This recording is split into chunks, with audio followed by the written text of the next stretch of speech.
안녕하세요. 오늘도 사연 살롱을 찾아주셔서 감사합니다. 결혼 1년차 새댁이에요. 7년 연애 끝에 한 결혼인데 불과 결혼 생활 2개월 만에 위기를 맞고 말았어요. 그때 일만 생각하면 어이없고 화가 나는데 어디 가서 하소연하기도 창피해서 익명성을 빌어 이 채널에 사연을 보내게 되었어요. 남편과 저는 고등학교 동창이에요. 고등학생 때부터 사귄 건 아니고 같은 대학을 다니게 되면서 CC가 되었어요. 남편의 군생활 기간 동안 소위 말하는 곰신으로 지냈었고 졸업 후 취직한 뒤에는 대학생인 남편 뒷바라지까지 했죠. 처음부터 이 남자랑 결혼까지 갈 생각이 없었다면 이렇게 긴 시간 동안 공을 들이지는 않았을 거예요. 그래서 남편과의 결혼 생활을 은근히 기대했는데 막상 결혼 허락을 받으러 시댁에 찾아가 보니 기대가 걱정으로 바뀌더라고요. 처음 인사를 드리고 차를 마실 때까지는 분위기가 좋았어요. 그런데 식사를 하기로 하면서부터 분위기가 이상해졌어요. 어머님의 한마디 때문이었죠. 자, 그럼 정민이 요리 솜씨 좀 볼까? 이제 한 식구니까 너무 부담 갖지 말고 해봐. 재료는 냉장고에 있는 거 꺼냈으면 돼. 잡채거리랑 생태찌개거리 사다 놨으니까 부족한 거 있으면 말하고. 처음엔 제가 잘못 들은 줄 알았어요. 시댁에 인사드리러 와서 직접 식사 준비를 했다는 말은 어디서도 들어본 적이 없었으니까요. 난감한 표정으로 이러지도 저러지도 못하고 서 있자 남편이 끼어들었어요. 엄마, 이런 경우가 어딨어. 오늘 처음 인사 온 사람한테 식사 준비를 하라니. 정민아, 엄마가 농담하는 거니까 너무 신경 쓰지 마. 얘가 지금 뭐 하는 짓이야? 시어머니가 며느리 교육 좀 시키겠다는데 건방지게 왜 네가 끼어들어? 내가 못할 거 시키는 것도 아니고 어차피 앞으로 해야 될 거 미리 한번 해보라는 건데 뭐가 잘못됐어? 정민아, 너도 우리 재민이랑 같은 생각인 거니? 그런 거라면 이 자리에서 말해.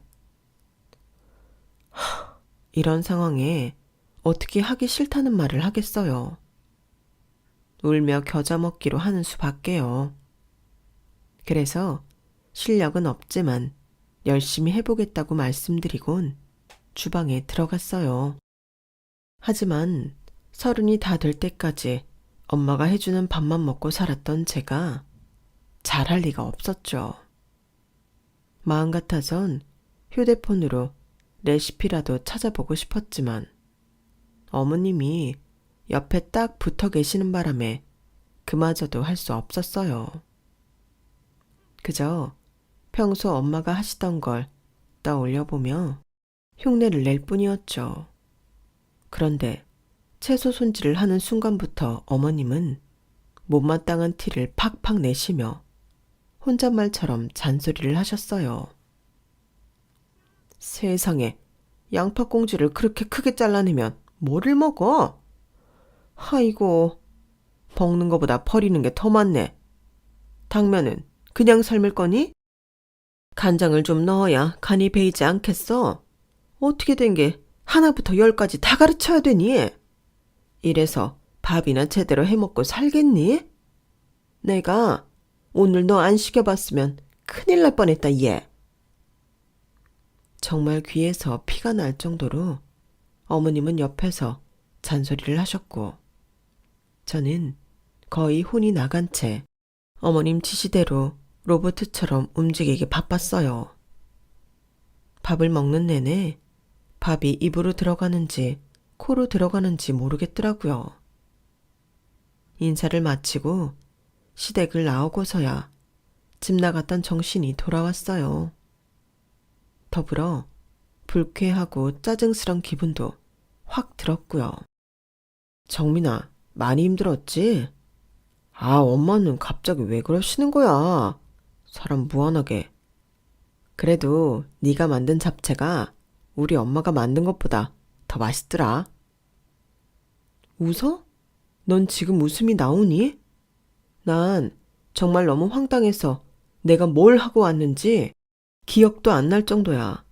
진이 다 빠져서 서 있을 힘도 없다고. 에이, 너무 그렇게 화내지 마. 우리 엄마가 널 딸처럼 편하게 생각하시니까 그런 거잖아. 우리 고등학생 때부터 엄마들끼리도 알고 지냈고, 나 군대 있을 때도 네가 우리 엄마 모시고 면회도 자주 오고 그랬잖아. 함께 지낸 세월이 있으니까 편해서. 됐어. 그딴 소리 그만해. 편하면 너희 어머님이나 편하지. 내가 이런 자리에서 편할 수 있겠니? 우리 부모님은 너한테 안 그러시는데 왜 너희 어머니만 나한테 이러시는 건데? 진짜 어이가 없어. 너도 계속 너희 엄마 편만 들 거면 그냥 들어가.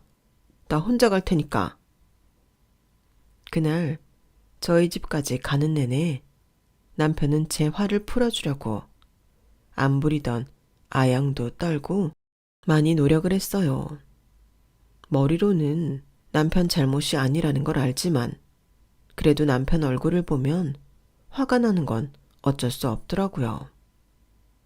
황당했던 시댁 인사도 끝나고 본격적으로 결혼 준비를 시작했어요. 아직 결혼 날짜도 잡지 않았지만 예식장을 잡는 게 우선이라서 남편과 함께 서울 시내 예식장을 돌아보곤 했어요. 틈틈이 마음에 드는 가구나 가전제품도 정리를 해두었고요.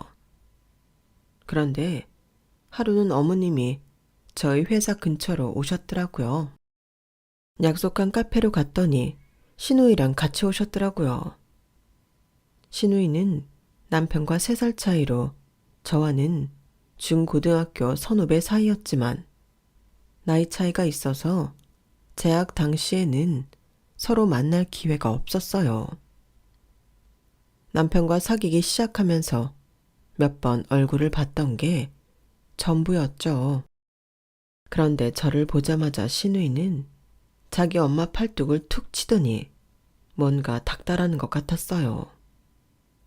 그러자 어머님은 저를 슬쩍 한번 살피시고는 얘기를 꺼내시더라고요.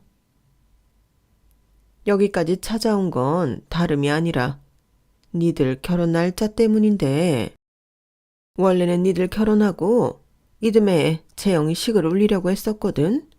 그런데 얘네 시댁에서 혼사를 당겨서 하자고 하지 뭐니? 그래서 말인데 정민아, 니들이 결혼식 날짜를 좀 늦추면 어떻겠니? 내년 봄이나 가을쯤으로. 네?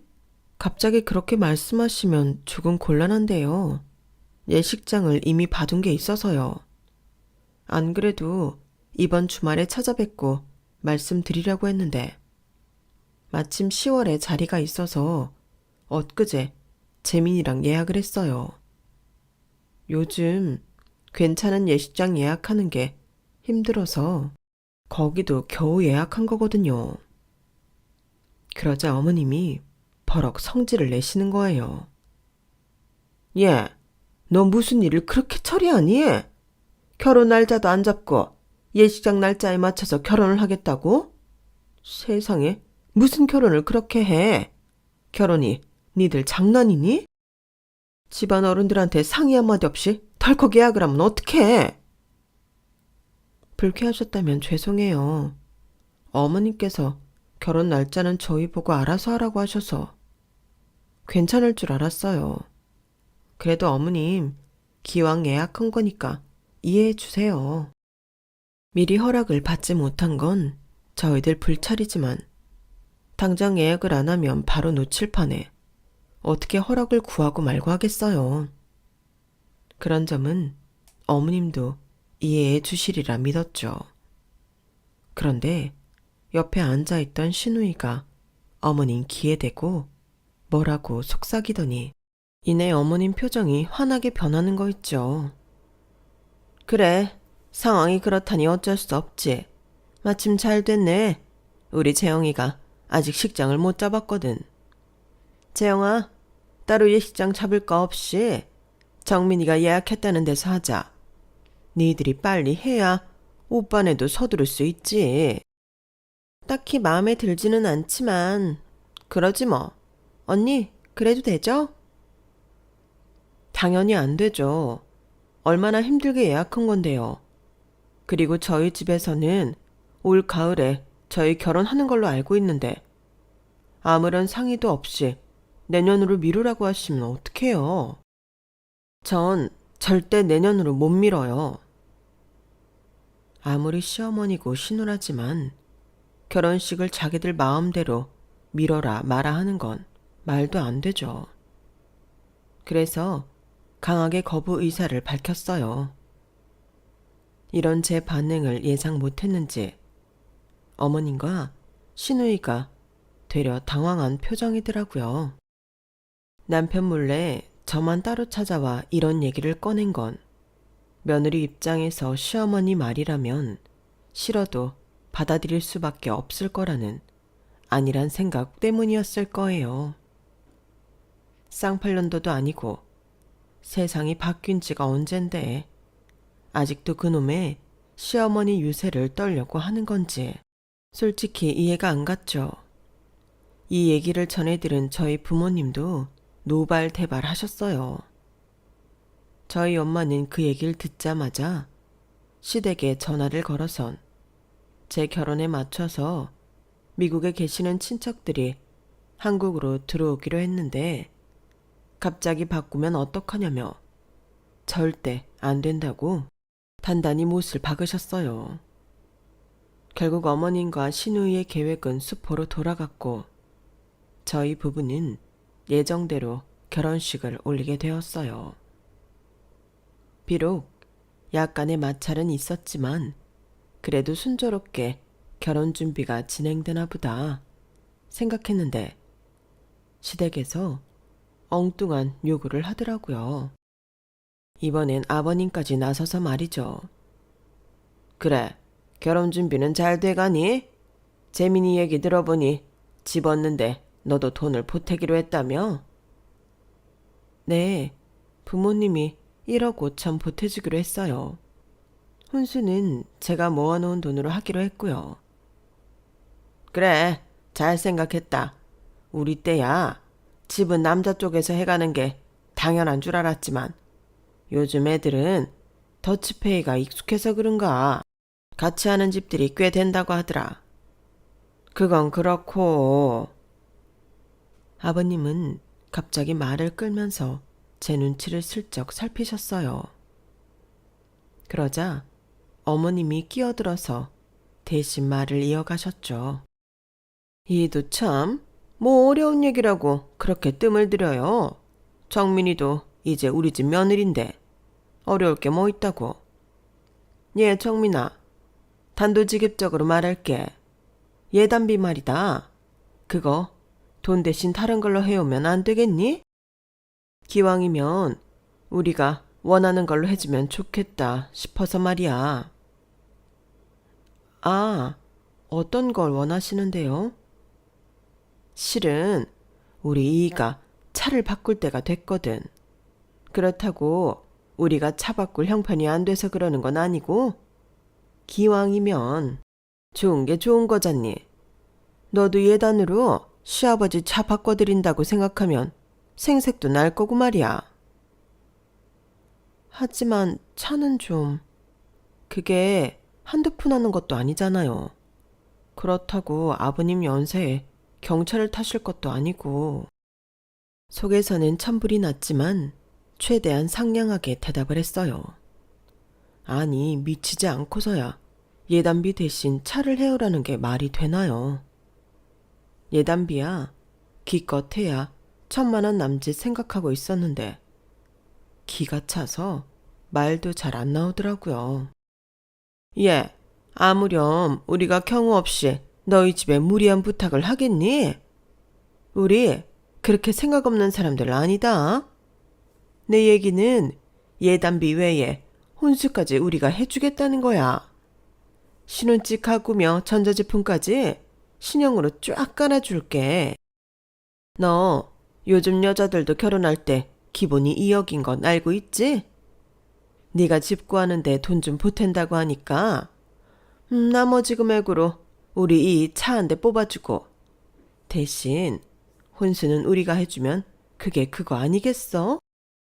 처음엔 이게 무슨 말도 안 되는 소린가 했었는데 어머님 말씀을 들어보니 마냥 나쁜 조건만은 아니더라고요. 저희 집에서도 결혼 자금으로 2억 정도 생각하고 있었으니까요. 그래도 제 선에서 혼자 결정할 일은 아니라서 부모님과 상의해 보겠다고 말씀드렸어요. 뭐? 차를 해달래? 아니, 무슨 그런 요구가 다 있니? 자기들이 탈 차를 왜 며느리 보고 해오래? 재민이 엄마 그렇게 안 봤는데 사람 참 이상하네. 엄마, 화내지 말고 내 말 좀 들어봐. 나도 처음엔 말도 안 된다고 생각했는데 혼수랑 예단비 합해서 해가는 거면 나쁜 조건은 아닌 것 같더라고. 게다가 어머님이 가구랑 전자제품 전부 최신형으로 해주시겠다고 하니까 뭐 나쁜 거 없고 말이야. 어차피 결혼 비용으로 2억 정도 생각하고 있었잖아. 거기서 1억 5천 집 구하는데 보태고 나머지 5천으로 혼수랑 예단비 할 생각이었으니까 별반 차이 없어. 무엇보다 아버님 차 타실 때마다 며느리가 예단으로 해온 거라고 생색도 나고 말이야. 제 얘기를 들은 부모님도 처음과 달리 딱히 반대는 안 하시더라고요. 그래서 다음날 어머님께 전화해 시부모님 뜻에 따르겠다고 했어요. 그런데 글쎄 며칠 뒤 남편을 통해 전해주신 승용차 카탈로그를 보니까 일반 승용차가 아니라 외제차더라고요. 게다가 풀체인지로 원하신다나요? 지금 나보고 이걸 해오란 소리야? 예단으로 벤츠를 해오라고? 그것도 풀체인지로? 이걸 지금 말이라고 해? 나도 조금 이상해서 이걸 정민이가 해온다고 한 게 맞냐고 몇 번이나 물었는데 너랑 이미 얘기가 끝난 거라고 하시더라고. 정민아, 나 모르는 사이에 우리 부모님이랑 도대체 무슨 얘기를 한 거야? 아니, 뜬금없이 아빠 차를 네가 왜 바꿔줘? 자기는 몰랐어? 자기 부모님이 혼수랑 예단 대신 아버님 새 차 뽑아달라고 하신 거 정말 몰랐냐고. 아무것도 모르고 있던 남편한테 모든 상황을 말해주자 한숨부터 푹 쉬더라고요. 자기 집 형편에 외제차를 끌고 다니겠다고 한 부모님도 한심하지만 그걸 선뜻 받아들인 저도 이해가 안 간다나요? 누군 그러고 싶어서 그래. 자기 부모님이 원하신다잖아. 우리 입장에선 그 돈으로 혼수를 채우나 차를 뽑아들이나 마찬가지니까.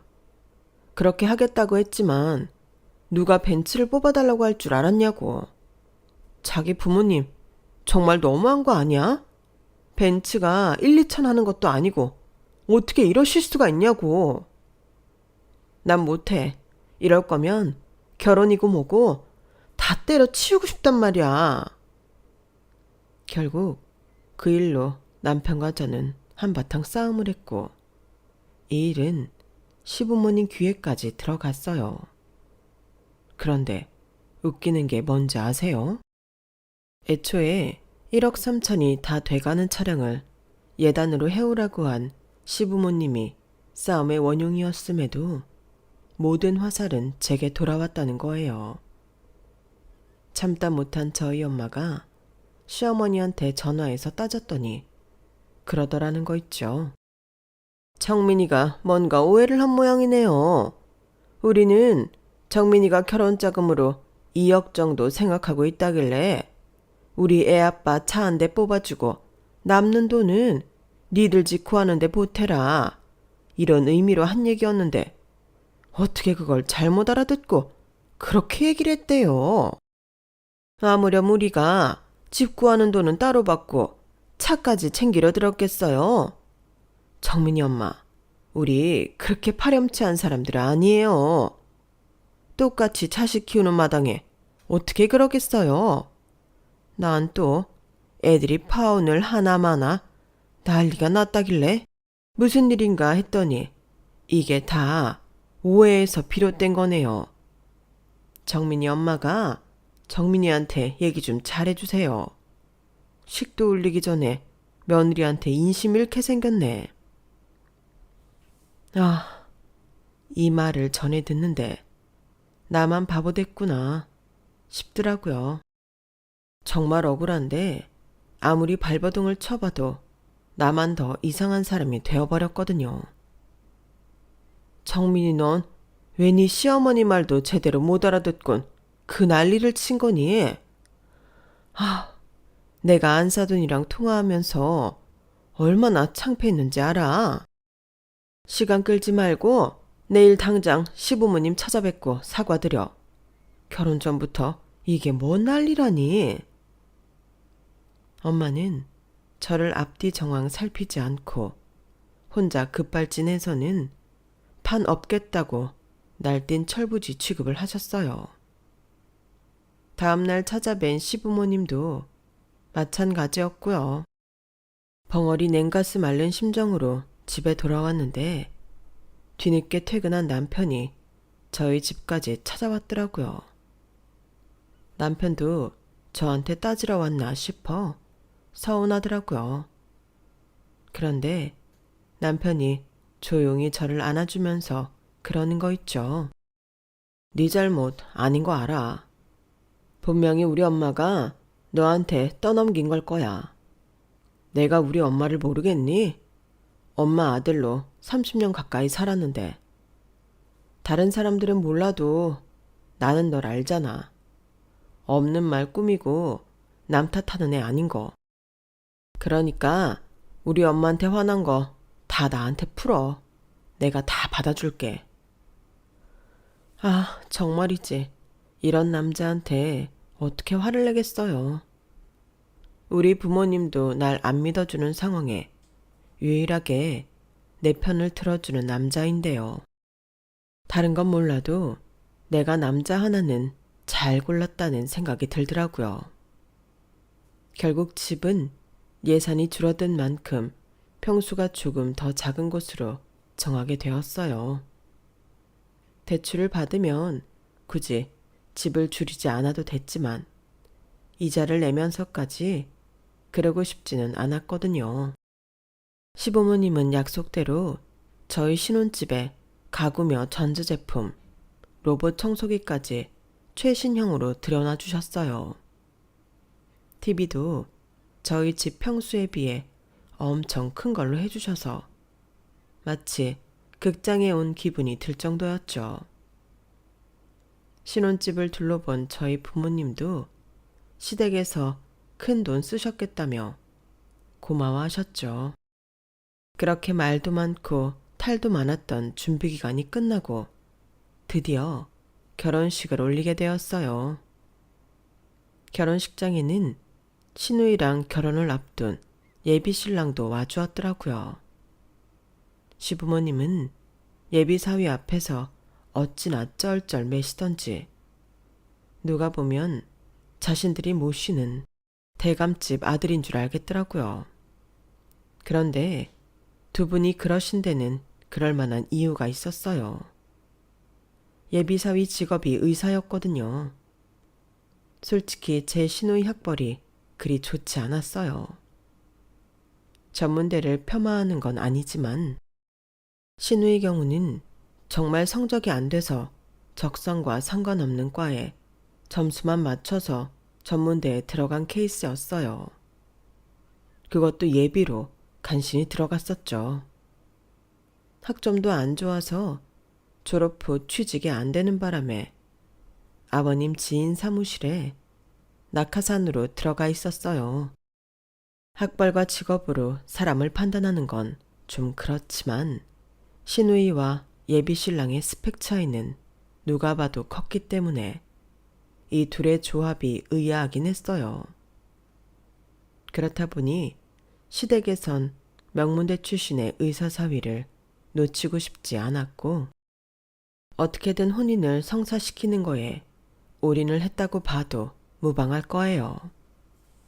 그리고 거기에 제가 희생양이 되었다는 건 나중에야 알게 되었고요. 아무튼 시부모님은 아들 결혼식보다도 예비 사위한테 잘 보이는 데만 혈안이 된 채 결혼식장을 뛰어다녔어요. 신혼여행에서 돌아와 보니 그 사이 신우 결혼식 날짜가 잡혔더라고요. 어머님 말로는 신랑 측에서 올해가 가기 전에 식을 올리자고 해서 부득이하게 12월 중순으로 잡았다는데 아무리 봐도 거짓말 같더라고요. 우연히 신우이가 통화를 하는 걸 들었는데 예비 신랑은 12월은 한창 병원 일로 바쁠 때라서 휴가를 내기 힘들다고 하는 것 같더라고요. 신우이는 신혼여행은 나중에 가도 괜찮으니 식부터 올리자고 매달리는 상황이었고요. 결국 식은 12월에 올리고 신혼여행은 병원 일이 조금 한가해지는 때 가는 걸로 하고 결혼식을 강행하게 되었죠. 자기야, 아가씨 결혼 말이야. 굳이 서두를 필요가 있을까? 듣자 하니 신랑 측은 연말이라 바빠서 꺼려하는 것 같던데 어머님은 왜 그렇게 결혼을 서두르시나 몰라. 에휴, 그놈의 의사가 뭐라고 다른 이유가 있겠어. 혹시라도 사육감 마음 변할까봐 어떻게든 코 깨워 놓으려고 그러시는 거지. 의사가 그렇게 좋은가? 자기도 의사 남편이 탐나? 나쁠 거야 없지. 돈 잘 벌고 무엇보다 집안에 의사 하나 있으면 왠지 안심도 되고 그러니까. 근데 의사 사위 보려면 혼수랑 예단비 외에도 더 준비해야 하는 거 아니야? 예전엔 열쇠를 몇 개 해가니 많이 그런 말들도 있었잖아. 에이, 그것도 옛말이지. 설사 그렇다고 해도 우리 집엔 그럴 돈 없어. 우리 아버지 평생 직장인으로 사셨는데 그럴 돈이 어딨겠어? 제가 봐도 저희 시댁이 그리 넉넉한 집은 아니었기 때문에 신우이 결혼 상대자가 더 대단하게 느껴졌어요. 의사라는 직업을 앞세워 결혼 장사를 하려는 사람이 아니라고 생각했으니까요. 그런데 그게 아니었더라고요. 제가 몰랐던 실상이 얼마 뒤 밝혀졌거든요. 그날은 제가 예단으로 해온 아버님 새 차가 출고되는 날이었어요. 연락처에 제 번호를 올려둔 탓에 탁송 업체에서 저한테 전화를 했더라고요. 지정해둔 탁송지 확인을 위한 거였는데 이게 좀 이상하더라고요. 시댁도 아니고 아버님 직장도 아닌 모 대학병원 주차장으로 되어 있었거든요. 저는 당연히 탁송지가 잘못된 줄 알고 거기가 아니라고 했더니 그쪽에서 그러는 거예요. 서류에 적힌 것도 땡땡 대학병원이고 사무실에도 몇 번이나 전화해서 장소 확인했다면서요. 의사라서 자리 못 비운다고 병원 주차장으로 가져오라고. 그래놓고 당일날 장소를 바꾸면 곤란하죠. 아니, 그게 무슨 소리예요? 의사는 누가 의사라고? 순간 머릿속에 딱 떠오르는 인물이 있었어요. 바로 신우이 예비 신랑이었죠. 그래서 탁송업체 직원한테 확인 후 다시 연락드리겠다고 하고는 전화를 끊었어요. 그리고는 남편한테 전화했어요. 뭐? 차를 병원으로 보내라고 했다고? 아니, 그걸 왜? 몰라서 물어. 그 병원 의사 중에 자기가 아는 사람이 한 사람밖에 더 있어? 당신 예비 매제밖에 더 있냐고. 어머님 아버님도 그렇지. 어쩜 이럴 수가 있어? 예단도 따지고 보면 사돈이 보내는 선물인데 어떻게 그걸 받기도 전에 다른 사람한테 줄 수가 있냐고. 선물한 사람 생각은 안 하는 거야? 처음부터 이러려고 외제차 사달라고 그러신 거 아니야? 착값보다 혼수 대신 해주시는 게 싸게 먹히니까 난 그렇게밖엔 생각이 안 돼. 너무 화가 나서 막 쏘아붙였더니 남편이 아무 말도 않고 얘기만 듣다가 자기가 한번 알아보고 전화해주겠다고 하더군요. 그리고 몇 분 뒤 시어머니가 전화를 하셨어요. 전화를 받자마자 성질부터 내시더라고요.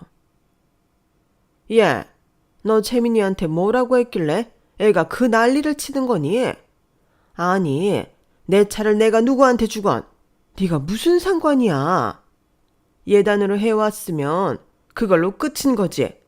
내가 어떻게 쓰는지까지 네가 관여해야 되는 거냐고. 그래서 우리가 약속을 안 지켰니?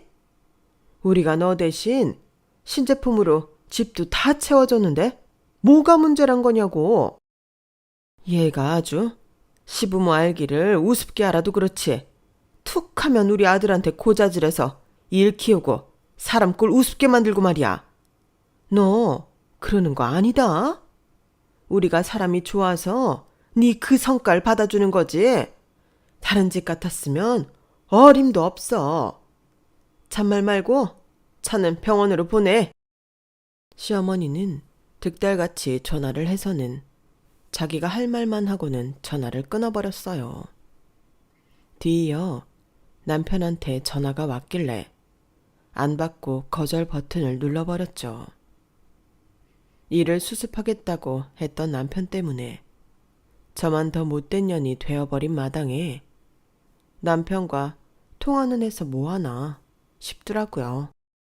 이래서 사람들이 시어머니랑 고부간의 갈등을 겪는 거구나 새삼 확인하는 날이었어요. 차는 결국 병원으로 배송을 했고 그 일로 일주일 넘게 남편과는 냉전 상태로 지냈어요. 남편 잘못이 아닌 건 알지만 그 얼굴을 볼 때마다 시어머니가 떠올라서 화딱지가 나더라고요. 냉전 기간 동안에도 남편은 어떻게든 제 화를 풀어주려고 노력을 했어요. 아침 일찍 일어나서 제 아침밥도 차려주고 퇴근 후에는 빨래며 청소도 도맡아 하곤 했거든요. 하지만 제가 남편과 화해를 한 건 이것 때문은 아니었어요.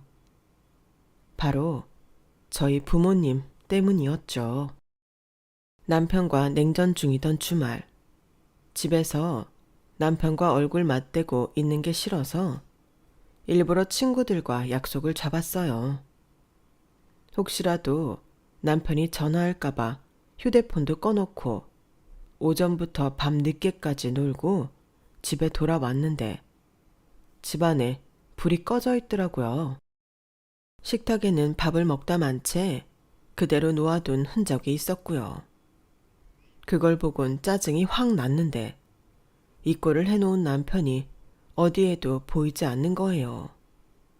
설마 나 찾으러 나간 건 아닌가 해서 살짝 걱정이 되던 차에 휴대폰 전원을 꺼놓은 게 기억이 났어요. 배터리까지 없는 상태였더라고요. 혹시 문자라도 남긴 게 있나 싶어 충전이 조금 되자마자 휴대폰을 켜봤더니 엄마랑 남편한테 수십 통의 전화가 와 있더라고요. 이게 무슨 일인가 싶어서 먼저 엄마한테 전화를 했더니 엄마가 울먹이는 목소리로 왜 이렇게 전화를 안 받냐고 화를 내시더라고요. 이기 집애야, 왜 이렇게 전화를 안 받아? 네 아빠 지금 응급수술 들어가 있어. 난 기운 없어서 통화 못하니까 자세한 건 채민이한테 들어. 채민아, 네 처다. 네가 받아봐. 전화를 넘겨받은 남편은 아빠가 수술 중인 병원 이름과 병동을 알려주었어요. 택시를 타고 병원까지 가는 내내 손이 바들바들 떨리고 울컥하더라고요. 남편 말로는 욕실에 쓰러져 계신 아빠를 발견한 엄마가 바로 119에 전화를 하셨다고 했어요. 엄마는 구급차를 기다리며 저한테 전화를 하셨지만 제가 전화를 안 받자 남편한테 전화를 하셨던 거예요. 집에서 점심을 먹고 있던 남편은 그 길로 바로 병원으로 달려갔고 놀란 엄마 대신 수술 동의서에 사인을 했다고 하더라고요. 이런 일이 벌어지는 동안 저는 친구들과 떠들고 놀고 있었던 거고요. 병원에 도착하자 수술실 앞에서 기다리고 있던 엄마는 저를 보자 울먹이셨어요. 그 모습을 보니 저도 울컥하더라고요. 아빠가 이렇게 세상을 떠나시면 어쩌나 겁도 나고 철없이 전화도 꺼놓고 놀았던 제 자신이 너무 한심해서 미치겠더라고요. 그런 와중에 남편은 저랑 엄마를 대신해 의료진과 상담도 하고 수술 경과도 들어가며 자식 노릇을 대신 해주었어요. 다행히 아빠는 일찍 병원에 도착한 덕분에 약간의 후유증 외엔 일상생활을 하는 데는 지장이 없을 정도로 완쾌할 수 있었죠. 그날 남편이 없었다면 어떻게 일을 처리했을지 아직도 그때 생각을 하면 머리가 하얗게 질리는 것 같아요. 비록 친정 아빠가 쓰러지는 사고는 있었지만 그 일로 인해 남편과는 화해를 하게 된 셈이었죠. 저희 부모님도 딸 자식 필요 없다시며 서위만 싸고 돌게 되었고요. 비 온 뒤에 땅이 굳는다고 부부 사이도 시련을 겪은 후에 더 돈독해지는 게 아닌가 싶더라고요. 그런데 진짜 시련은 그게 아니더라고요. 얼마 뒤 생각지도 못한 상황이 벌어졌거든요. 시작은 우편함에 꽂혀있던 의문의 고지서였어요. 이게 무슨 고지서야? 자기야, 혹시 렌탈 서비스 사용한 거 있어? 업체에서 고지서가 왔는데 자기 이름으로 되어 있네. 그게 무슨 소리야? 난 그런 거 신청한 적도 없는데. 혹시 다른 집 거 잘못 가져온 거 아니야? 주소도 맞고 이름도 내 이름이네. 고지서를 열어본 남편은 명세서를 읽어 내려갈수록 얼굴이 점점 굳어졌어요. 그리고는 짧은 탄식과 함께 손바닥으로 마른 세수를 하더군요. 명세서에는 가구며 전자제품, 우리 집에 있는 모든 살림들의 렌탈 비용이 적혀 있더군요. 고지서에 명시된 이번 달 렌탈비와 함께요. 한마디로 시부모님이 해준 살림 전부가 렌탈 제품이었던 거예요. 그걸 확인하는데 다리에 힘이 풀려서 소파에 털썩 주저앉았어요. 우리 부부는 기가 막혀서 아무 말도 못한 채 멍하게 앉아 있었죠. 먼저 말을 꺼낸 건 남편이었어요. 내가 가서 알아볼게. 정민이 넌 일단 집에 있어. 내가 다 해결하고 올 테니까 아무 걱정 말고. 알았지? 됐어. 이게 자기 문제기만 해? 내 문제이기도 해. 같이 가. 같이 가서 도대체 어떻게 된 건지 얘기부터 들어보자고. 그렇게 우리 부부는 시댁으로 향했어요. 신우의 결혼식이 얼마 남지 않아서 이런저런 준비를 하느라 혹시 시부모님이 집을 비우셨을까봐 미리 전화를 해봤더니 다행히 두 분 다 집에 계신다더군요. 집에 도착해보니 시댁은 아무 일 없다는 듯 평온해 보였어요. 난리가 난 건 우리 부부뿐이었죠. 남편은 아버님께 고지서를 내밀고는 어떻게 된 거냐고 물었어요. 그랬더니 어머님이 고지서를 확 빼서 들고는 자기랑 얘기하자며 남편과 제 팔을 잡아 끌더라고요. 그러자 남편이 소리를 버럭 질렀어요. 이거 놓으세요. 할 말이 있으면 여기서 하세요. 아버지 앞에서 다 들을 수 있게 하시라고요. 이거 엄마가 저지른 일 맞아요? 우리 집 살림을 몽땅 렌탈 제품으로 준비한 게 엄마 짓이냐고요. 우리 결혼할 때 엄마가 뭘 했어요? 정민이한테 예단으로 차 해오면 혼수는 직접 채워주시겠다고 했잖아요. 근데 이게 뭐예요? TV, 세탁기, 냉장고, 심지어 스탠드 하나까지 전부 렌탈 제품이잖아요. 1억이 넘는 차는 받아서 예비 사위한테 주더니 정작 혼수는 렌탈로 한 거예요. 렌탈 비용도 제 앞으로 해놓고요. 엄마가 어떻게 우리한테 이래요? 입 있으면 말해보라고요. 그러자 어머님은 한숨을 푹 쉬고는 짜증 섞인 목소리로 그러시는 거예요. 그럼 어떡해? 재영이 시집 보낼 돈이 없는 걸. 명색이 사위 들이는데 빈손으로 결혼시킬 수는 없잖아. 그 집에선 병원 해달라는 거 그나마 내가 사정사정해서 외제차랑 아파트 전세 보증금 해주는 걸로 전부 쇼부 본 거란 말이야. 네 아빠 퇴직금으로도 턱없이 부족해서 여기저기서 돈 꺼다가 메꿨는데도 안 되는 걸 어쩌냐고. 너야 둘 다 직장도 좋고 벌이도 되니까 그깟 렌탈비 충분히 낼 수 있잖니. 안 그러니? 하나뿐인 동생 의사 남편 얻게 해주는데 오빠라는 놈이 그 정도 도움도 못 줘? 남이라도 그 정도는 해주겠다.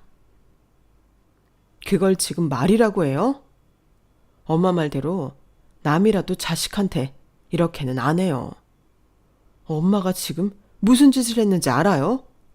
이 사람이랑 내 장인 장모님한테 사기를 친 거라고요.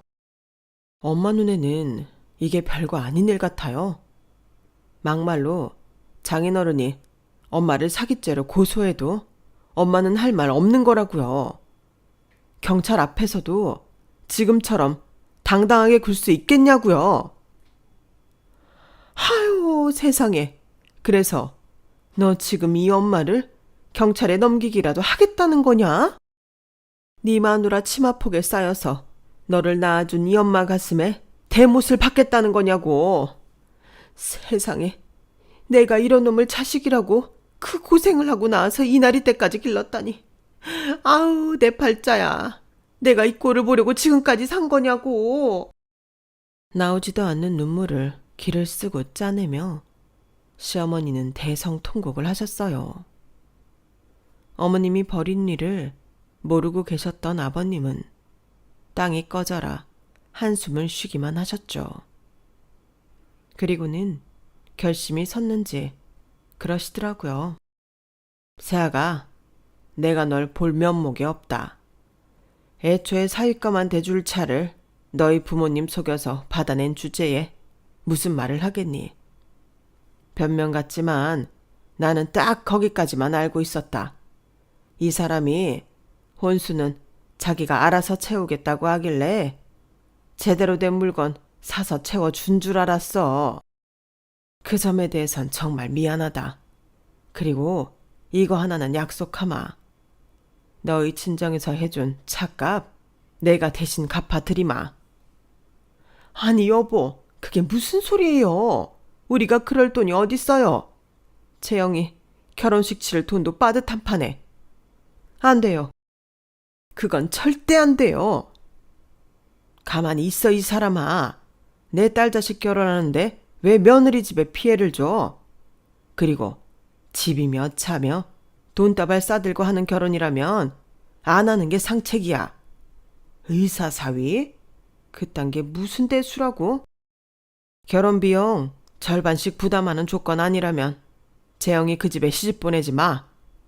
그래도 정 하겠다면 당신도 나랑 갈라설 각오하는 게 좋을 거야. 아버님은 그 말을 끝으로 방으로 들어가 버리셨어요. 그러자 어머님이 저를 죽일 듯 노려보시곤 머리채를 잡으러 달려드셨죠. 하지만 그걸 막아서는 제 남편한테 두 손이 잡히는 바람에 뜻은 이루지 못하셨어요. 이년아, 네 년이 다 망쳤어. 왜? 내 딸이 의사 남편 얻게 되니까 샘나서 그랬냐? 너는 못 가진 걸 내 딸이 갖게 돼서 억울해 그랬냐고. 너만 입 다물고 있었으면 아무 문제 없는 것을 기어이 네가 이 사달을 내? 죽어라 이년아. 차라리 죽어. 목에 핏대를 세우고 악다구니를 쓰는 시어머니를 보니 온몸에 소름이 돋더라고요. 사람이 어떻게 저렇게 변할 수 있나 싶을 정도였거든요. 중간에서 어머님을 말리던 남편은 눈물까지 글썽이며 소리쳤어요. 제발 그만 좀 하세요. 도대체 어디까지 밑바닥을 보이려고 그래요? 엄마가 잘못한 거 맞잖아요. 그럼 사과를 해야지 왜 끝까지 이 사람 탓을 하냐고요. 정말 창피해 죽겠어요. 내가 엄마 자식이라는 게 오늘처럼 창피한 적 없었다고요. 엄마한테는 엄마 딸 인생만 중요하고 며느리 인생은 어떻게 되든 상관없는 모양인데 앞으로는 그렇게 못할 거예요. 지금 이 순간부터 난 엄마 아들 안 할 거니까. 더는 엄마한테 며느리도 없을 거예요. 엄마 딸을 의사한테 시집을 보내든 말든 엄마 힘으로 알아서 하시라고요. 더는 우리 부부한테 피해 입히지 말고요. 아셨어요? 그 길로 남편과 저는 시댁을 나와 집으로 돌아왔어요. 얼마 뒤 엄마가 집으로 찾아와 아버님께 돌려받은 찻값을 저희 부부한테 주셨어요. 시아버지께서 저희 부모님을 찾아가 몇 번이나 사과를 하시곤 돈을 돌려주셨다더군요. 렌탈 업체에 연락해 위약금을 물고 서비스도 해지해 주셨고요. 렌탈 제품이 빠져나간 자리는 돌려받은 찻값으로 다시 구입해 채웠어요. 말로 하니까 쉽지 새로 혼수를 장만하느라 한동안 잠도 제대로 못 잘 정도로 힘들었다니까요. 그래도 하나 둘 제자리를 찾아가는 걸 보니 안심도 되고 이제야 정말 신혼이 시작되는구나 하는 생각도 하게 되더군요. 한바탕 큰 난리를 치고 난 뒤 저희 부부는 시댁과 발길을 끊고 살고 있어요. 신우의 결혼식에는 가야 하나 말아야 하나 고민을 했는데 그런 결정을 할 필요가 없게 되었더라고요. 신우의 예비시댁에서 혼수 문제로 트집을 잡아서 결국 파혼을 하게 되었거든요. 어머님이 저지른 잘못을 수습하느라 집을 담보로 대출까지 받았는데도 신랑 측에서 자꾸 무리한 요구를 했다나 봐요. 결국 이렇게 될 걸 그 난리를 치고 주변 사람을 힘들게 했다니 그놈의 의사사위가 뭐라고 말이죠. 이번 일을 겪고 나서 한 가지 깨달은 게 있어요. 부부의 연은 돈이나 사회적 지위가 이어주는 게 아니라 서로에 대한 믿음이 이어주는 거란 사실이요. 불같은 사랑은 아닐지라도 한 곳을 바라보며 함께 걸어갈 수 있는 내 남편과 앞으로도 열심히 살아갈 생각입니다. 지금까지 제 사연을 들어주셔서 감사합니다. 항상 건강 조심하시고 매일매일 행복하세요.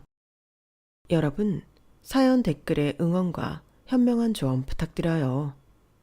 좋아요와 구독은 저에게 큰 힘이 됩니다. 오늘도 좋은 일 가득하세요.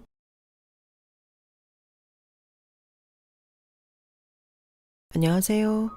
오늘도 사연 살롱을 찾아주셔서 감사합니다. 저는 지방 대도시에 사는 40대 초반의 여성이에요. 저는 20대 중반에 결혼을 해서 3년 정도 행복하게 살다가 그 뒤로 엄청나게 힘든 일을 겪고 지금에 이르렀는데요. 그건 바로 남편을 사고로 잃고 그 후에 닥친 경제적 어려움이 이전에 겪었던 것과는 비교할 수 없었기 때문이었어요. 지금도 그렇지만 약 15년 전쯤에는 여자 혼자 싱글맘으로 아이를 키운다는 게 여간 힘든 일이 아니었어요. 저처럼 친정이 없는 사람들은 별별 서러운 일을 다 당해야 했고요. 저 역시 겨우 들어간 회사에서 잘리지 않으려고 온갖 수모를 참으며 하루하루 지냈죠. 생각해보면 다 꿈 같은 일이기는 한데 당시에는 앞으로 어떻게 될지 알 수도 없고 코앞에 닥친 일들이 너무나 힘들었기 때문에 희망적인 마음을 갖기 힘들었던 것 같아요. 그래도 이제 와서 돌이켜보니 아이와 둘이서 고생했던 기간은 아주 길지는 않았던 것 같아 감사할 따름이에요.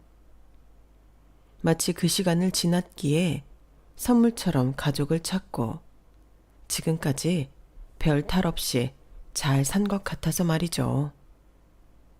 아침이 오기 전이 가장 어둡다고 하던가요? 그랬던 시기였는데 지금부터 저에게 있었던 일을 차근차근 들려드려 볼까 해요. 저는 어릴 때 아빠가 돌아가시고 엄마와 둘이 살았어요. 어찌된 일인지 아빠가 남겨주신 얼마간의 재산을 큰아버지가 갖고 있었는데 저도 왜 그랬는지는 자세히 모르겠어요. 아무튼 저희 모녀는 매달 큰아버지가 보내주는 생활비에 엄마가 식당 일을 해서 그럭저럭 먹고 살았어요.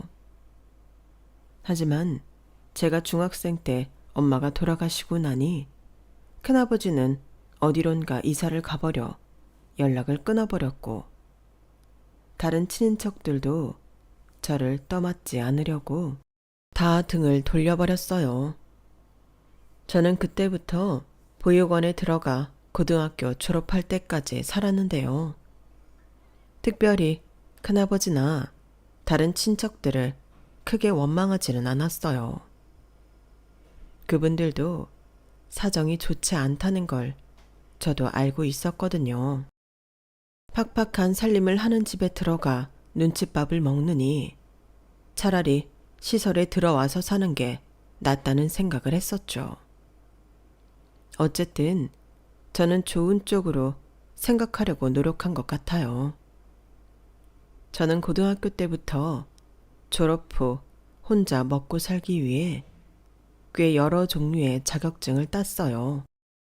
조리사 자격증에 베이커리 자격증, 사무직에 필요한 여러 자격증도 땄고 바리스타 자격증도 땄어요.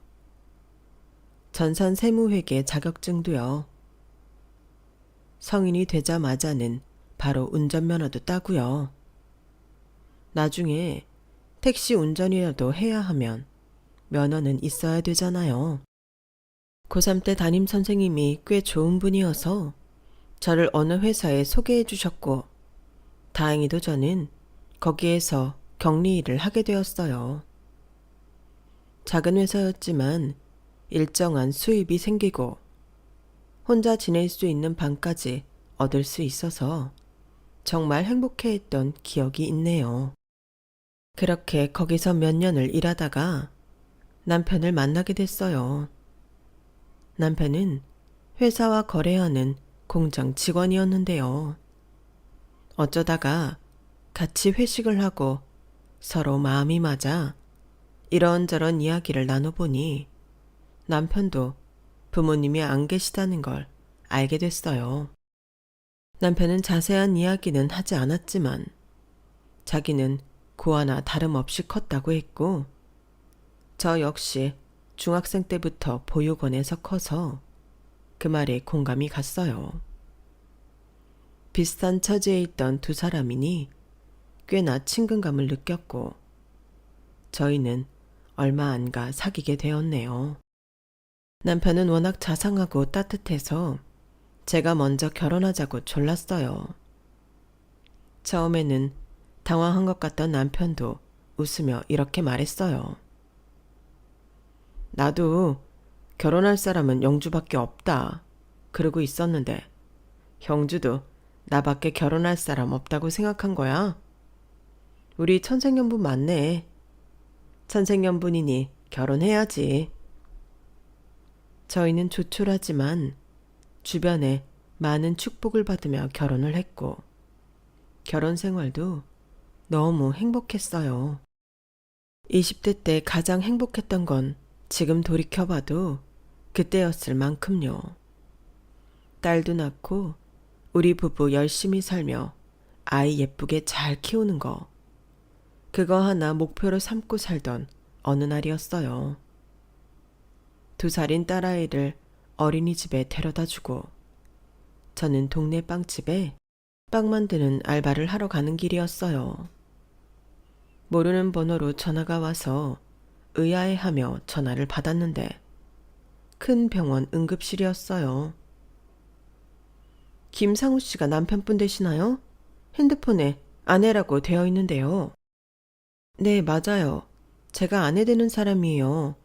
그런데 누구세요? 여기 땡땡병원 응급실인데 좀 전에 김상우 씨 교통사고로 실려왔거든요. 지금 수술 들어가니까 얼른 병원으로 오세요. 어떻게 병원까지 갔는지 기억도 잘 나지 않네요. 정말 세상이 다 흔들리는 것 같은 충격 속에 응급실에 갔는데 병원에서는 남편은 아직도 수술 중이라며 기다리라고 했어요.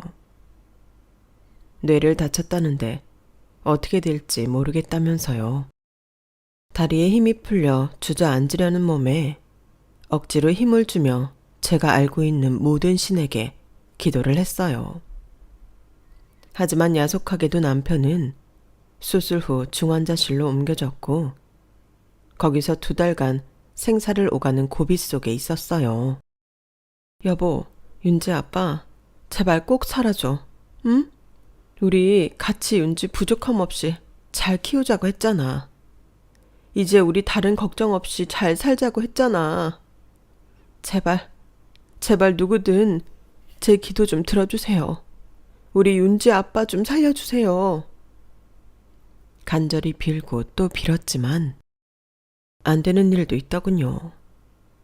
결국 남편은 저와 딸아이의 곁을 떠나고 말았어요. 남편이 가기 전 일주일 정도 약간 호전되는 듯 했었는데요. 그때 남편은 제 손을 꼭 붙잡았어요. 저는 그걸 잊지 못해요. 이제 와서 생각해보면 먼저 가게 돼서 미안해서였을지 모르겠네요. 저 역시 남편에게 아무 힘도 되어주지 못해 미안한 건 마찬가지였고요. 남편이 갔는데도 저도 남편도 부를 수 있는 친척은 없었어요. 남편 부모님은 남편의 친가가 엄청나게 반대하는 결혼을 했다고 해요. 친가의 괴롭힘에 남편 어머니가 견디지 못해 몰래 도망가기도 했고요. 그래서 남편 아버지가 친가로 돌아가기로 하고 생활비를 보내주기로 했다는데 초등학생 때부터 연락도 끊겼다고 해요. 그 뒤 어머니는 지병으로 세상을 떠났고요. 사정이 이렇다 보니 남편 친척들도 연락을 취할 방법이 없었죠. 남편 살아생전 좀 더 친척들에 대해 알아봤어야 했다고 그렇게 후회하는 것도 잠시였어요. 저와 딸아이의 앞으로 생활이 문제였거든요. 남편 병원비 때문에 진 빚도 있었고 당장 수중에 가진 돈이 30만 원 정도밖에 없었어요. 사고 낸 당사자한테 보험금을 받았다고 해도 중환자실 입원비며 치료비며 들어가는 게 많았어요. 아이도 점점 커가고 있으니 지금까지처럼 동네 빵집에서 하루 4시간 빵 구워주는 걸로는 두 식구 먹고 사는 건 턱도 없었고요. 저는 미친 듯이 일자리를 알아보러 다녔어요. 조금이라도 조건이 된다 싶으면 이력서를 냈고 연락이 오는 곳마다 열심히 면접을 보러 갔죠. 그렇게 몇 달을 고군분투하다가 한 의류회사 격리로 들어갔어요. 격리직은 제가 전에도 했던 일이었기 때문에 시스템을 익히고 프로그램에 익숙해지니 크게 어려운 일은 없더라고요. 하지만 특별히 일이 없는데도 정시에 퇴근을 못하게 막아서 저는 항상 아이를 어린이집에 마지막까지 놔둬야 했어요. 그게 딸한테 어찌나 미안했는지 늘 죄인이 된 기분이었어요. 사장님이 나이 좀 지긋한 사람이었고 아들이 상무를 달고 있는 회사였는데 말로는 우리는 한 가족이라고 뭐든 한 마음으로 하자며 늘 강조했어요. 그런데 알다시피 가족 같은 회사 정말 피곤하잖아요. 정말 가족 같죠. 예전에는 그런 식으로 직원들한테 부당한 일을 요구하는 회사들도 많았거든요. 물론 지금도 있는 것 같지만요. 아무튼 그래서 출근은 무조건 10분 전까지 해야 했고 퇴근은 제가 맡은 일이 끝나도 마음대로 가지도 못했어요. 저는 제 일을 다 했다는 이유만으로 회사 청소며 옷 포장에서부터 집게 가위로 실밥 따는 일까지 했고요. 그래도 견뎠어요. 아이랑 살아야 했으니까요. 다만 어린이집에서 아이가 엄마 찾으며 운다는 말을 들을 때마다 어린이집에도 딸한테도 너무너무 미안했죠. 그래서 어린이집 선생님들한테 한 달에 한 번 작은 거지만 음료수라도 사들고 가곤 했어요. 괜히 밉보였다가 아이 갈 곳도 없어지면 큰일이잖아요. 그러다가 한 번은 사장님이 자기 곧 큰 회사랑 회의가 있어 나가야 되는데 옷이 구겨졌다며 소리를 지르더라고요. 뭐라고 자기 아들한테 씩씩거리더니 갑자기 저를 부르더군요. 여기서 박영주 씨가 일 제일 빨리 하잖아. 그러니까 지금 재래시장 옷 파는 데 가서 땡땡 명품하고 똑같은 거 찾아서 사다가 싹 다려가지고 와. 옷 다린다고 세탁소 가지 말고 지하 공장에 내려가서 다려달라고 해. 회사에서 할 수 있는 거 괜히 돈 쓰지 말라고. 저기 내일이 저희 월급날이라서 오늘 할 일이 굉장히 많아요. 아, 누가 몰라. 내일 월급날인 거. 그러니까 빨리 다녀오라고. 그럼 재래시장 중에 어디로 가야 되는지만이라도 알려주세요. 그 명품 베낀 옷이 있을지 없을지도 모르는데 어떻게 찾겠어요. 아니, 그런 데 가서 명품 짝퉁 한 번도 안 사봤어? 거기 그런 데 있어. 가끔 명품 살짝 흠 있는 거 라벨 떼고 파는 집도 있다고. 아니, 얼마나 없이 살면 그런 옷도 안 샀어? 라며 빈정거리더니 그걸 또 직원들 앞에서 큰 소리로 말하며 저한테 창피를 주더라고요. 하지만 직원들도 사장이 돌아가면서 사람 무안하게 만들고 오만 창피 다 주니까 별 반응 없었어요. 오히려 저를 안 됐다는 눈빛으로 바라보기만 했죠. 저는 어쩔 수 없이 회사에서 차로 1시간 거리인 시장에 가서 사장이 말한 옷을 찾느라 땀을 뻘뻘 흘렸네요. 그 와중에도 자기 회의 늦다며 독촉 전화가 계속 왔고요. 저는 겨우 사장이 회의에 출발하는 시간에 맞춰 옷을 다려다가 바칠 수 있었고 사장은 고맙다는 말 한마디 안 했어요. 게다가 일은 너무 밀려서 그때부터 해도 밤새 다 할 수 있을지 알 수가 없는 상황이었어요. 별 수 없이 사장 아들인 상무한테 집에 가져가서 하겠다고 했죠. 사실 회사 규모가 상무가 있을 만한 곳이 아니었는데 어떻게든 자기 아들 한 자리 앉히려고 직책을 만들어 놓은 거였어요. 아니, 무슨 일을 집에 가서 한다고 해. 집에 가면 남편 밥 차리고 애 뒤치다거리 하느라 일이나 제대로 하겠어? 저 남편 없습니다. 반년 전쯤 사고를 당해서.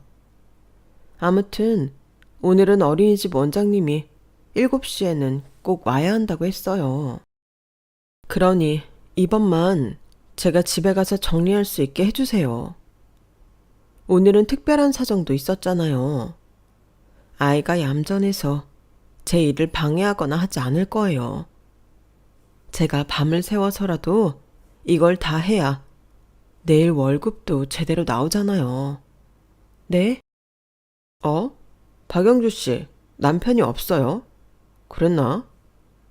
하더니 얼굴 표정이 좀 달라지면서 가보라고 하더군요. 밤을 새든 뭘 하든 알아서 하는데 내일은 20분 전에 나와. 우리 원래 월급날은 20분 전이 정시 출근인 거 알지? 돈 받는 날이면 더 정성을 보여야 되잖아. 그러니까 제때 출근하라고. 저는 그런 안 입고 온 말을 들으면서도 고맙다고 한 후에 회사를 나와 바로 어린이집에 가서 아이를 데려왔어요. 그리고 정말 밤을 새워 일을 해서 월급이 나갈 수 있게 했어요. 사장이고 사장 아들이고 회사 일에 체계를 잡아놓지 않아서 그때그때 임기응변식으로만 대처하게끔 해놓았어요. 그래서 항상 월급날 전에는 저 혼자 전쟁을 치러야 했고요. 저는 회사에서 할 일을 집에 가서 했다고 사장한테 한 소리 들을 각오를 하고 30분이나 일찍 출근을 했어요. 사장하고 사장 아들은 원래 출근인 9시보다 1시간이나 늦게 출근했는데 의외로 사장이 저한테 엄청 친절하게 구는 거였어요. 박영주 씨, 일 싹 다 해왔네. 하여간 책임감 하나는 끝내준다니까. 어제 옷도 제대로 잘 사오고 수고 많았어. 무슨 일을 하든 칭찬 한 번을 안 하는 사람이었기에 얼떨떨했는데 덩달아 사장 아들까지 저한테 친절하게 굴었어요. 사장 아들은 은근 치근덕대는 게 기분 나쁠 정도였고요. 박영주 씨, 여자 혼자 살면서 애 키우기 참 힘들지? 앞으로는 간식 먹는 거 아무 때나 먹어도 되니까 눈치 보지 마. 이렇게 신경 쓸 게 많은데 숫자 다루는 일까지 하니 얼마나 노고가 커. 커피고 과자고 빵이고 마음 놓고 먹어. 이 회사는 간식 시간이 딱 정해져 있는데 그 시간 외에는 커피 한 잔도 마음 놓고 마시지 못했어요. 탕비실과 휴게실에 가는 것만 봐도 사장하고 사장 아들이 나와서 사람 편히 있지도 못하게 잔소리를 해댔거든요. 또 이렇게 노닥거리는 시간은 전부 월급에서 깐다는 소리까지 했으니 정해놓은 하루 20분 간식 시간 외에는 아무것도 먹을 수 없었어요. 그런데 저한테만 아주 특혜를 주겠다고 대놓고 말하는데 저는 어리둥절하기도 했고 사람들 보기도 민망하더라고요. 그러다가 저는 나이 좀 있는 직원한테 이야기를 듣게 됐는데 사장하고 사장 아들이 왜 그런지 알겠더라고요. 있잖아, 영주 씨. 아무래도 저 사장 모자한테 걸린 것 같아. 네? 걸리다뇨? 뭘요? 전에도 한 명 있었어. 영주 씨처럼 젊은데 남편 잃고 여기서 일하던 사람. 저 윤동석 상무 마누라 도망갔잖아. 그게 벌써 언제야? 한 10년은 됐겠다. 그 후로 마흔 넘도록 재혼 못하고 애도 놓고 가서 애까지 떠안고 있거든. 그 애 키워줄 여자 찾는다고 두뇌 불을 켜는데 멀쩡한 정신 갖고 누가 저 집에 들어가겠어. 그러니 여기 들어온 여자 중에 만만한 사람 고르려고 하더라고. 전에 있던 직원도 아주 저 상무놈이 노골적으로 치근덕대서 결국 다른 회사로 옮겼는데 영주 씨도 그렇게 될까 걱정이야. 나 솔직히 영주 씨 일 잘해서 계속 있었으면 하거든. 하여간 저 사장 아들놈이 사단이야. 사장이 제일 나쁘지만 정말 어이가 없더군요. 그래서 제가 남편이 없다는 걸 알고는 집에서 일도 하게 해준 거고 갑자기 친절하게 하는 거였어요. 그 아버지의 그 아들이라고 어쩜 사람이 똑같이 토 나오는지요. 사장 아들은 그때부터 정말 노골적으로 제 손을 잡는다던가 어깨동무를 하기도 하고 집까지 데려다 주겠다고도 했어요. 저 혼자 잘만 갑니다. 여태껏 잘 다녔는데 누가 이렇게 신경 써주면 그게 더 부담돼요. 그러니 저 혼자 가겠습니다. 그러면 나랑 술 한잔 하고 가든가. 내가 저녁 같이 먹을 사람이 없어서 그래. 외로울 때 상사랑 함께 해주는 것도 직원의 도리라는 거야. 우리 아이가 어린이집에서 저 오는 것만 기다리고 있어요. 정말 죄송합니다.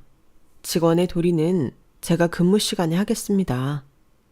근무 외의 시간에는 양해 부탁드려요. 제가 최대한 예의를 지켜 말했지만 사장 아들은 막무가내였어요. 어쩔 수 없이 그놈 손에 잡혀 식사 자리에 간 적이 2번 있네요. 자꾸 술을 권하고 치근덕거려서 2번째에는 참지 못하고 먼저 나왔는데 그때부터 저한테 계속 문자를 보내더라고요. 이런 식으로 나오면 재미없지, 박영주 씨. 지금 누구 덕에 먹고 사는데 말이야. 나한테 잘하면 그만큼 떨어지는 것도 있을 텐데 머리가 참 안 돌아가네. 사람이 깝깝하게 산다. 머리 좀 굴려서 생각해봐. 저는 더 이상 참을 수가 없었어요. 저는 고민 끝에 퇴사를 결정하고 단판을 짓기로 했어요. 다음 날 저는 퇴직서를 써서 회사에 갔죠. 그날따라 사장도 사장 아들도 오후 늦게나 출근을 하더군요. 그러더니 사장 아들이 저를 아예 사장실로 부르더라고요. 사장 앞에서 저한테 한마디 하려는 것 같았어요. 저도 만반의 준비를 하고 사장실로 들어갔죠. 사장은 차가운 표정으로 저를 쏘아보며 말했어요. 박영주 씨, 일 잘하고 똑똑해서 내가 좋아했었는데 어제 우리 동석이한테 실례를 좀 한 것 같네. 내가 웬만해서는 둘 사이에 참견 안 하려고 했는데 이건 아니지. 우리 동석이 정도면 영주 씨한테 과분한 사람인데 그렇게 멋대로 구는 게 어딨어. 동석이가 원하면 좀 늦은 시간이어도 같이 해줄 수 있잖아. 아니, 나중에 둘이 같이 살게 되면 지금 이렇게 매몰차고 싸가지 없게 군 거 내가 기억 안 할 것 같아? 다 영주 씨랑 영주 씨 딸한테 돌아가는 거야. 그러니까 지금부터 잘해. 들었지, 박영주 씨? 남자를 그렇게 술자리에 혼자 놓고 집에 가버리고 이러는 거 아주 못된 버릇이야. 다음부터 절대 그러지 마. 알았어? 두 분이 무슨 말씀하시는지 모르겠네요. 제가 윤 상무님하고 무슨 사이라도 되는 것처럼 구시는데 저는 상무님 강요 때문에 어쩔 수 없이 딱 2번 식사 자리에 함께 했을 뿐이에요. 그리고 이거 제 퇴직서입니다. 제가 퇴직서를 내미는데도 사장하고 사장 아들은 코웃음만 치더군요. 아이고, 그 나이에 애까지 딸린 여자가 대학도 안 나와서는 어디 가서 취직하려고? 뭐, 편의점 알바라도 하게? 퍽이나 널 써주는 데가 있겠다. 왜요? 이런 회사에서도 일을 했는데 어딘들 못 가겠어요? 편의점 알바요? 네, 2군데라도 해야 되면 하죠. 박영주 씨, 회사 관둔다고 내가 그냥 있을 줄 알아요? 나 박영주 씨 집 주소랑 어린이집 어딘지도 다 안다고. 상무님이 그렇게 나오실 줄 알았어요. 근데요, 저한테 계속 해코지 하실 생각이면 안 하시는 게 좋을 거예요. 저는 회계장부 하나를 2사람한테 보여줬어요. 이거 사장님하고 상무님 돈 어떻게 유용했는지 다 있는 거예요. 저한테 법인카드 처리해달라고 한 사적 유형도 다 있다고요. 어떤 식으로 회사 공금 썼는지도 있고요. 제가 이걸 신고 못한 건 이 바닥에서 다시는 저를 써주지 못할까봐 그랬어요. 우리나라 중소기업 중에 아직도 사장님 같은 사람들 꽤 있잖아요. 법도 우리를 보호해주지 못하고요. 근데 제가 이거 보낼 수도 있어요. 신고할 수도 있다고요. 사장님하고 상무님이 계속 괴롭히면 그럴 거예요. 그러니까 저 순순히 내보내주시는 게 좋을 겁니다. 퇴직금도 제대로 넣어주시고요.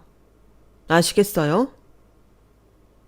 워낙 되는 대로 일처리를 하던 사장과 상무다 보니 제가 증거를 손에 쥐고 강하게 나가자 입을 다물었어요.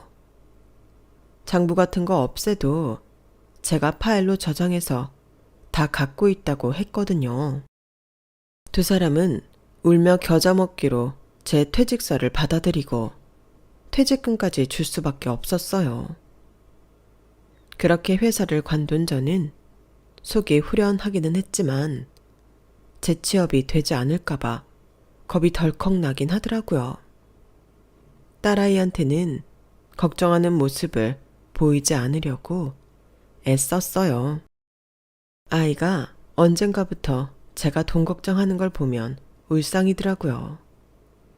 아이만큼은 그런 것에서 자유롭게 밝게 키우고 싶었는데 너무 속상했고 어떻게든 돈을 많이 벌고 싶었어요. 엄마, 요즘 왜 회사 안 가? 혹시 우리 또 돈 걱정해야 돼? 아니야, 엄마 잠깐 쉬는 거야. 더 좋은 데로 가거든. 정말? 그럼 우리 돈 걱정 안 해도 되는 거야? 그럼 물론이지. 우리 윤지 이제 그런 걱정 안 해도 돼. 돈 걱정 안 해도 된다는 제 말에 아이가 어찌나 밝아지던지요. 제가 아이한테 몹쓸 짓을 하고 있었구나 싶어 너무 미안하더라고요. 저는 필사적으로 다른 일자리를 찾아다녔어요. 그러다가 저희 지역에서 꽤 큰 부동산 개발회사에 격리자리가 낮다는 공고를 보게 되었고 저는 죽이 되든 밥이 되든 해봐야겠다고 다짐했죠. 이력서를 내고 초조하게 연락을 기다리는데 다행히도 면접을 보러 오라는 통보가 왔어요. 그런데 면접 전날 어린이집에 누수가 생겨 물바다가 되는 일이 일어나고 말았어요. 어린이집은 수리 때문에 임시로 이틀 휴원을 한다고 했고 저는 아이를 맡길 곳이 없어지고 만 거죠. 저희 집 주변에 맡길 만큼 신뢰가 가는 사람도 없었고 어린이집 다른 학부모들한테도 연락하기가 어려웠어요. 일한다고 바쁜 워킹맘이라 다른 엄마들 얼굴도 거의 모르는 지경이니 친할 리가 없었죠. 갑자기 아이를 봐달라고 할 수 없었어요. 고민 끝에 저는 아이를 데리고 면접을 보러 갔어요. 면접이 있는 회사 건물을 들어서려는데 1층 건물 입구에서 웬 나이 지긋한 남자분이 청소를 하다 말고 우리 딸을 유심히 보더라고요. 저는 경비원인가? 하고 말았어요. 그것보다는 아이한테 단단히 약속을 받는 게 급했으니까요. 윤지야, 엄마 한 30분에서 40분 있으면 나올 거야. 그러니까 저기 식당 옆에 이쁜 카페 있지? 엄마가 거기 데려다 줄 테니까 거기서 주스 마시고 빵 먹으며 엄마 기다리고 있어. 다른 데 가면 절대 안 돼. 알았지? 딸아이가 제 말에 고개를 끄덕이고 저랑 손가락 걸며 약속하는데 그 청소하던 남자분이 저한테 다가오더라고요.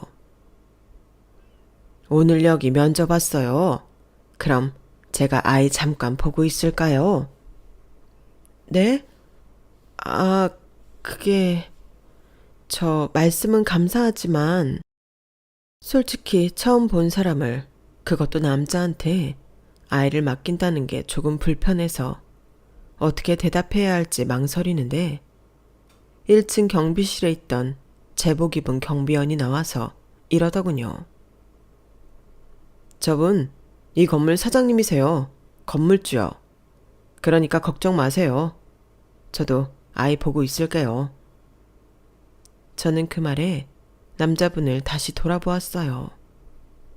이런 큰 건물을 갖고 계신 분이 이렇게 수수하게 차려입고 청소를 직접 하다니 뭔가 감동적이더라고요. 그럼 정말 죄송한데 잘 좀 부탁드릴게요. 제가 여기 9층에 면접을 보러 와서요. 끝나면 바로 올게요. 아, 9층 가요? 알았으니 잘 다녀와요. 남자분은 싱긋 웃으시더니 딸아이한테 손을 내밀며 카페로 갔어요. 자, 엄마 갔다 올 동안 우리는 맛있는 거 먹자. 저는 바로 시간에 맞춰 면접 장소로 갔고 나름 면접에서 큰 실수를 하지 않고 끝내고 돌아왔어요. 그리고 바로 아이를 찾으러 카페로 갔죠. 아이는 까르르 웃으면서 빵을 먹고 있었고 건물 사장님이라는 그분은 아이 목걸이를 손에 쥐고 있더라고요. 저기 감사했습니다. 저 끝나고 왔어요. 근데 그 목걸이 우리 윤지 거 아닌가요? 그러자 눈물이 그렁그렁한 남자분이 저를 쳐다보는데 저는 너무 깜짝 놀랐어요. 왜 울고 있는지 이해가 안 됐거든요. 이거 목걸이 아니잖아요. 금반지에 목줄 한 거잖아요. 네, 애 아빠가 사고로 떠났거든요. 애 아빠 금반지예요. 돌반지라는데 아무리 먹고 살기 힘들어도 안 팔았대요. 그게 좀 추억이 있는 거라 그러더라고요. 아무렴요. 내가 우리 아들한테 해준 마지막 선물인데. 그러더니 건물 사장님은 바닥에 무릎을 꿇고 엎드려 아이처럼 엉엉 우는 거였어요. 상우야, 애비가 미안하다. 애비가 너를 못 찾아서 이렇게 어떡해. 정말 미안하다, 상우야. 그 소리를 듣고 너무 놀라서 말이 제대로 나오지 않더라고요. 저기 사장님, 지금 뭐라고 하셨어요? 상우라고 하셨어요? 그럼 우리 윤주 아빠 아세요? 사장님은 눈물이 범벅된 얼굴로 저를 보며 반지 안쪽을 가리켰어요. 안쪽에는 김상우 돌, 아빠 김영태라고 새겨져 있었고요. 내가 이 돌반지 금은방에 특별히 부탁해서 디자인한 거였어. 이게 마지막 선물이 될 줄도 모르고 앞으로도 계속 이런 거 많이 해준다면서. 근데 이것 말고는 해준 게 없었어. 내가 상우의 비호, 내가 그쪽 시아버지라고. 안 그래도 이 아이 보는데 상우가 겹쳐서 이상하다 했어. 자꾸 눈이 가더란 말이야. 우리 상우 닮아서. 그 말에 너무 놀라 저 역시 그 자리에 주저앉고 말았어요. 사연을 들으니 집안에서 너무 괴롭혀서 결국 헤어지게 된 후 시아버지는 미국에 가서 오랫동안 살았다고 해요. 거기서 결혼도 하고 가정을 꾸려 아이도 낳았지만 한순간도 제 남편을 잊은 적이 없다고 했어요. 10년 전에 한국에 와서 남편을 찾으려고 했지만 쉽지 않았다고 했어요. 그래도 혹시나 해서 경찰에도 찾아가고 입양 기관에도 남편에 대한 정보를 다 주고 연락해 달라고 했었다는 거였어요. 하도 연락도 없고 찾기 힘들다고 해서 내 평생에 못 찾을 줄 알았는데 우리가 이렇게 만나게 되는구나. 시아버지는 저와 딸아이 손을 붙잡고 놓지를 못하셨어요. 저와 딸아이는 그날 바로 시아버지 집으로 가서 남편의 이복 동생인 분과도 인사를 하고 극진한 대접을 받았어요. 나도 마누라 죽고 다른 애들은 미국에서 살고 우리 정우하고 한국에서 살기로 했어. 오늘 네가 면접 본 회사가 우리 정우 회사다. 그런데 격리 자리라니 말도 안 된다. 내가 봐서 너한테 적당한 자리를 주도록 하마. 아니에요. 저 그런 낙하산으로 들어갈 수 없어요. 제가 할 수 있는 일을 해야죠. 걱정 마세요, 형수님. 형수님이 잘 하실 수 있는 일 하게 해드릴게요. 그러다가 테이블 위에 제가 일했던 의류회사가 나온 프린트물을 보게 됐고 저는 그걸 보고 고개를 갸웃했어요. 이 회사는 왜 보고 계세요? 형수님, 이 회사 아세요? 실은 저희한테 투자를 부탁해 와서요. 저희가 회사 투자는 해보지 않았는데 이참에 해볼까 하거든요. 아, 그래요? 제가 전에 다니던 회사였어요. 그럼 회사에 대해 잘 아시겠네요. 어때요? 제가 말씀을 드려도 될지. 제가 머뭇거리자 시아버지는 괜찮다고 하셨어요. 뭐든 아는 게 있으면 말해다오. 그게 우리한테는 다 도움이 되거든. 저는 솔직담백하게 뭐 하나 더하거나 빼는 것 없이 그 회사가 어떤 회사인지 말했어요. 실적도 좋지 않고 사장과 상무 태도도 나쁘고 직원들한테 갑질이 심하다는 것도요.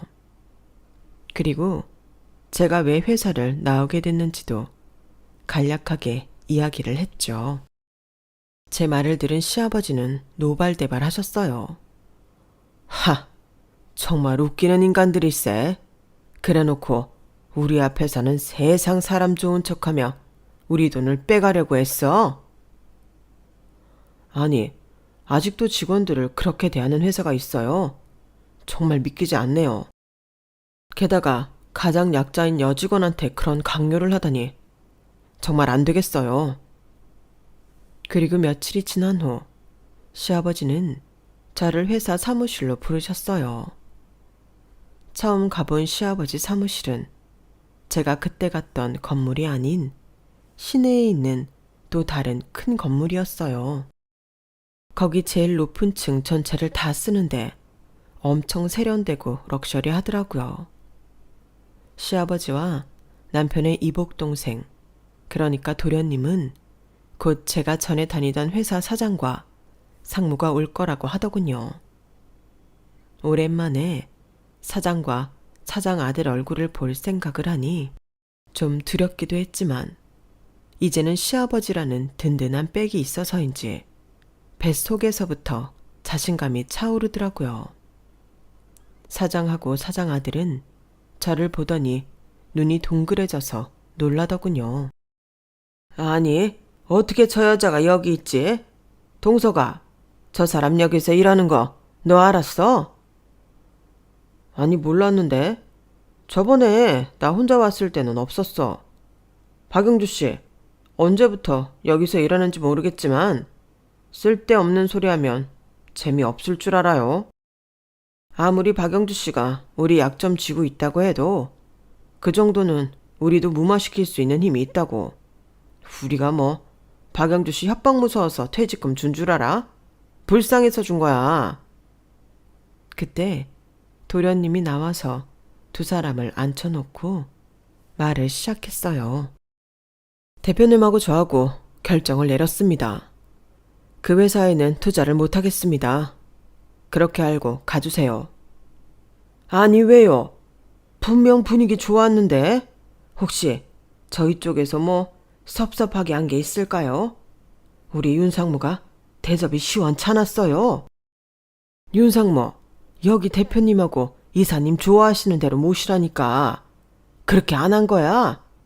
아니면 갑자기 왜 취소가 돼? 그러자 사무실에 있던 시아버지가 나오셔서 말씀하셨어요. 그거에 대한 대답은 제가 드리죠. 우리 며느리를 그렇게 괴롭히고 나중에는 아주 자기네 아들하고 사귀는 것처럼 이상하게 만들었다면서요. 게다가 다른 직원들한테도 아주 혹독하게 굴고 그래 갑질이 심하다고. 며느리라뇨? 무슨 말씀이세요? 여기 앉아있는 박영주가 내 며느리요. 그 말에 사장하고 사장 아들 얼굴이 노래지더군요. 아니, 우리는 남편이 없고 혼자 힘들게 산대서 그런 줄만 알고. 박영주 씨, 왜 그런 말 안 하고 우리 물 먹이는 거야? 맞다. 나랑 내 아들 바보 만들어도 유분수지. 그러자 이번에는 도련님이 말했어요. 바보는 두 분이 우리 형수님을 바보로 만든 거고요. 아무튼 저희는 그 회사에 투자할 수 없습니다. 저희가 다시 조사해보니 저희한테 보여준 실적도 엉터리더군요. 그런 회사에 뭘 믿고 투자를 하겠습니까? 돌아가십시오. 그러자 사장은 제 앞에 무릎을 꿇고 싹싹 빌었어요. 박영주 씨, 미안해요. 우리 투자 못 받으면 끝이야. 동석이가 돈을 다 집어넣어서 회사 돈이 없다고 저놈이 주식에 잘못 손을 대서 쫄딱 망하게 생겼어. 그제야 사장 아들도 그 자리에 무릎을 꿇고 시아버지와 도련님한테 사정사정 하더라고요.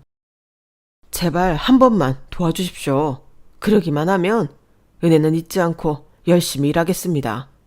박영주 씨, 내가 오바 떨고 마누라 취급한 거 다 미안해요. 그러니까 한 번만 말씀 잘 들어줘요. 제발요. 그때 시아버지가 천둥처럼 호령을 했어요. 시끄러워. 둘 다 얼른 나가요. 이 일로 우리 며느리 괴롭히기만 해. 내가 가만 안 둘 테니까. 알았어? 도련님도 두 사람더러 나가라고 사무실 문을 열며 쐐기를 박았어요. 혹시 다시 찾아오거나 형수님이나 우리 조카 괴롭히면 형수님이 갖고 있는 그 회사 장부 저희가 유용하게 쓸 테니 그렇게 알고 계십시오. 그럼 살펴가세요. 사장과 사장 아들은 끝까지 잘못했다며 한 번만 도와달라며 싹싹 빌었지만 결국은 직원들 손에 이끌려 쫓겨나고 말았어요.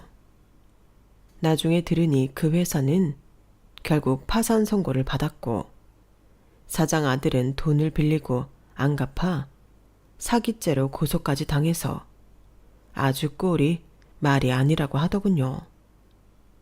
사장도 여기저기 돈 빌려달라고 호소했지만 그동안 너무 신용을 잃어 아무 데서도 받아주지 않았다고 해요. 그러자 이제는 직원들까지 그간 당했던 일들을 고용노동부에 전부 신고해서 두 사람 꼴이 말이 아니게 됐다더라고요. 시아버지와 도련님은 그 회사가 망하면서 일자리를 찾지 못한 직원들한테는 다른 일자리를 알아봐 주셨어요. 저희 빚도 다 갚아주셨고 이제는 저희와 함께 살자고 하셔서 저와 딸이 시아버지 댁으로 들어가게 됐네요. 시아버지와 도련님은 남편 유골이 있는 납골당도 더 좋은 곳으로 옮겨주셨어요. 저는 그날 얼마나 울었는지 몰라요. 남편 덕에 저한테 가족이 생겼다고, 하늘에 있는 남편한테 계속 고맙다고 인사를 전했네요. 그때부터 저희는 계속 시아버지와 함께 살고 있어요. 도련님은 결혼해서 분가했고요. 딸아이는 이제 곧 고등학생이 되네요. 저는 시아버지 돌아가시는 날까지 잘 모시며 살고 싶다는 소망이 있습니다. 제가 가족을 찾은 이야기는 여기까지예요. 제 이야기를 다 들어주셔서 고맙습니다. 그럼 모두 행복하시고 건강하시길 바랄게요. 여러분, 사연 댓글에 응원과 현명한 조언 부탁드려요. 좋아요와 구독은 저에게 큰 힘이 됩니다. 오늘도 좋은 일 가득하세요.